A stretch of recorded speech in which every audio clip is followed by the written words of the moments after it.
Ons het daagliks in Postmasburg begrafnisse, mense wat oorlede is en begrawe word, en die familie reël die begrafnis en tref al die reëlings daar rondom. Na dit die begrafnisse afgehandel is, dan besef die mense eers dat hierdie persoon het 'n boedel nagelaat. As daar bates en laste in die boedel is, dan moet die boedel beredder word met die hulp van die meester van die Hooggeregshof wat in Kimberley gesetel is. Die meester moet 'n eksekuteursbrief uitreik aan iemand wat aangestel word om dan die boedel te beredder. Die doel van die eksekuteursbrief is om iemand te bemagtig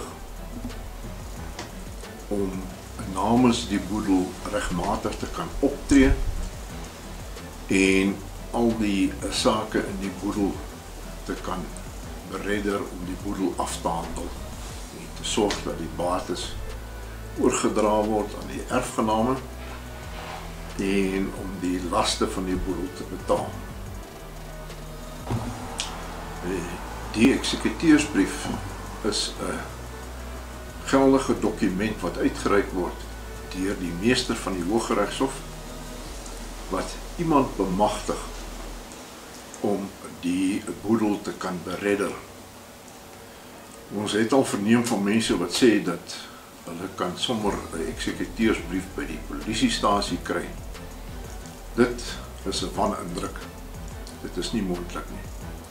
Slegs die meester van die Hooggeregshof in Kimberley kan 'n geldige eksekuteursbrief uitreik.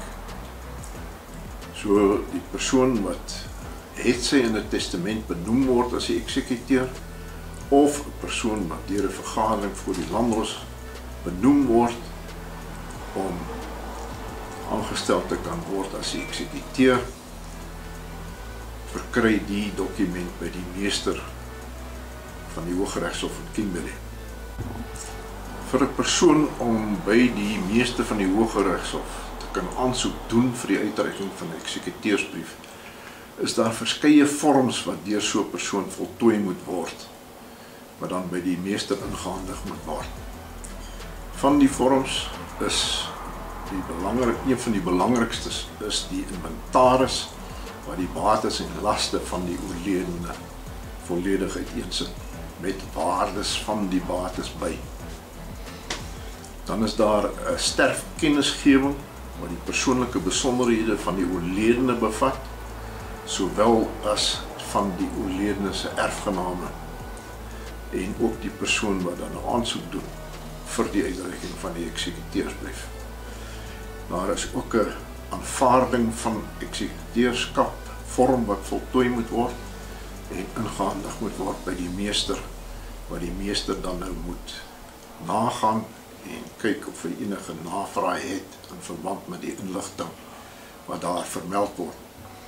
Daar is nog 'n paar ander verskeie vorms wat ook voltooi moet word, wat deel van die pakket uitmaak wat aan die meester gestuur moet word. Daar is 2 verskillende prosedures wat gevolg kan word om 'n boedel te beredder.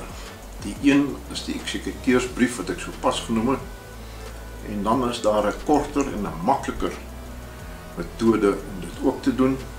Ons noem dit 'n artikel 18.3 bemagtigingsbrief, wat die meester in sekere gevalle kan uitreik wanneer die waarde van die bates in die boedel onder 'n sekere bedrag is en wanneer daar nie 'n testament in die boedel is nie. Die makliker prosedure onder die magtigingsbrief is dat die meester magtiging gee aan 'n persoon om met die bates en die laste in die boedel te handel sonder dat daar 'n volledige verslag daaroor aan die meester gedoen hoef te word.